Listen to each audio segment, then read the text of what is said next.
Imagine being so rich that your garage looks like a car show, and your palaces have gold falcons at the gates. This is Dubai's ruling dynasty, the Al Maktoum family. But how did they get so rich? From sand to skyline, the dream in the desert. Not long ago, Dubai wasn't the glittering playground of billionaires that we see today. It was a fishing village with pearl divers risking their lives for a handful of shells, camels trudging across dusty tracks where highways now glow, and wooden dhows creaking in the harbor. Oil wasn't even the prize back then, pearls were. That was Dubai's reality, until one man looked at the desert and saw something more. Sheikh Mohammed bin Rashid Al Maktoum wasn't content with being another ruler who sat back while the world passed him by. He wanted to flip the script. His philosophy was simple but bold. Don't wait for the future, create it. And that's exactly what he did. That too in a manner that still feels unreal. The masterstroke? Emirates Airlines. When this idea was floated, skeptics laughed because how could a tiny Gulf state compete in aviation against Europe, Asia, and the United States? But Sheikh Mohammed didn't blink. He poured resources into the airline, not to just move people around, but to plant Dubai on the global map as the ultimate connector between East and West. Fast forward to today, and the Emirates dominates the skies, serving over 150 destinations and turning Dubai's airport into one of the busiest on Earth. But it wasn't just about planes. Sheikh Mohammed also built airports that looked less like terminals and more like palaces. Shopping malls that resembled cities within cities. And then, of course, the Burj Khalifa, an audacious needle of glass and steel piercing the clouds. A reminder to the world that Dubai doesn't follow trends. It creates them. From pearl divers to private jets, from fishing dhows to super yachts, Dubai's transformation was a deliberate work, curated layer by layer. The vision sculpted into steel, and ambition rose where sand once lay. But the real question was, how much did all this actually line Sheikh Mohammed's own pockets? Well, that's where the real story begins. Sheikh Mohammed, the billionaire ruler who thinks like a CEO. Sheikh Mohammed isn't your typical monarch. Sure, his personal fortune sits around $18 billion, but that's pocket change compared to the trillions in assets he steers through state holdings and strategic ventures. He wears two crowns at once, ruler of Dubai and Prime Minister and Vice President of the United Arab Emirates. That makes him both a political powerhouse and a business architect. While many royals inherit wealth and guard it like family silver, Sheikh Mohammed multiplies it. Under his direction, Dubai Holding became a conglomerate, stretching across industries: real estate, finance, hospitality, media. It's not just about owning buildings or companies, it's about building a brand called Dubai, recognizable and respected from New York to Tokyo. But his empire isn't confined to the desert. His global footprint sprawls across Europe. There's the $308 million penthouse in Monaco, one of the most exclusive pieces of real estate on Earth, perched above the Mediterranean like a jewel. In Scotland, vast estates cover thousands of acres, with lakes and stables straight out of a royal fairy tale. Across the United Kingdom, he quietly owns heritage manors once held by aristocrats, homes that whisper legacy with every stone. Here's the difference, though. Sheikh Mohammed doesn't just collect properties or titles. He approaches leadership like a seasoned CEO, always diversifying, always innovating, always thinking two moves ahead. He balances the elegance of a monarch with the precision of a corporate strategist. And in doing so, he's redefined what royalty means in the modern era. To him, being rich isn't just about living lavishly. It's about influence, infrastructure, and impact. And that's why Dubai, under his rule, feels less like a city-state and more like a multinational empire with palm trees, palaces, fortresses, and homes that redefine luxury. Step through the gates of Zabeel Palace and you immediately know this isn't just a home, it's a statement. Golden falcons guard marble entrances. Moorish arches sweep into modern lines. Chandeliers drip from ceilings so high you'd think they were designed for giants. And yet, for all its opulence, the true power of Zabeel lies in its silence. Not from staff tiptoeing through hallways, but from security systems so advanced, they make most presidential residences look casual. The palace grounds stretch with manicured lawns and fountains that seem designed as much for tranquility as they are for grandeur. It's a blend of tradition and cutting-edge modernity.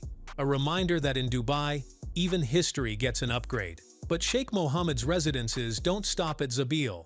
His Monaco penthouse towers above the Mediterranean with private elevators and interiors crafted by Europe's most elite designers.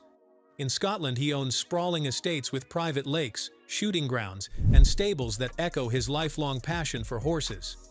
Across the United Kingdom, his portfolio includes heritage manors and countryside retreats, each chosen for both prestige and privacy.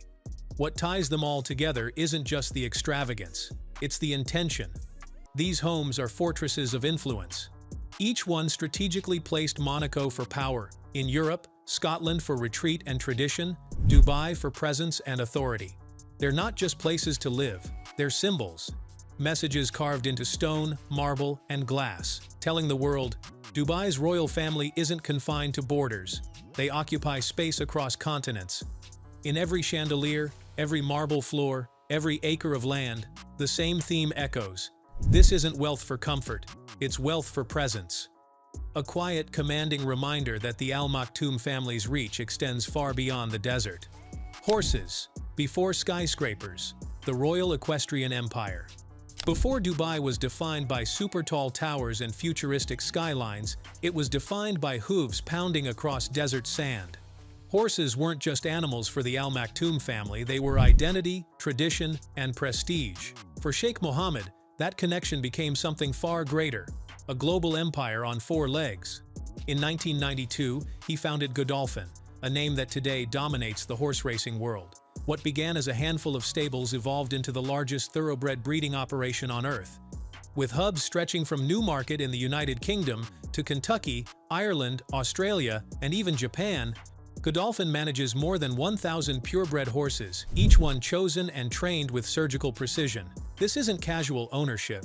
It's a logistical ballet of trainers, vets, nutritionists, and genetic science all working to craft champions. The crown jewel? The Dubai World Cup, launched in 1996.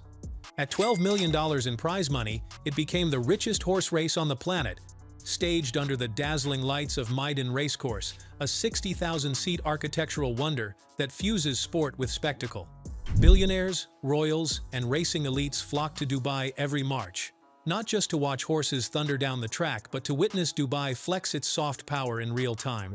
And the results? Godolphin horses have claimed victories at Royal Ascot, the Prix de l'Arc de Triomphe, the Breeders' Cup, and the Kentucky Derby, cementing Dubai's influence on both sides of the Atlantic.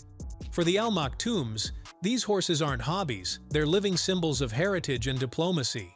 Owning a stable isn't just sport, it's a handshake, a partnership, a seat at the global table. It's how the desert's Bedouin roots evolved into a trillionaire family's enduring claim to tradition and influence. Cars that laugh at limits the royal fleet.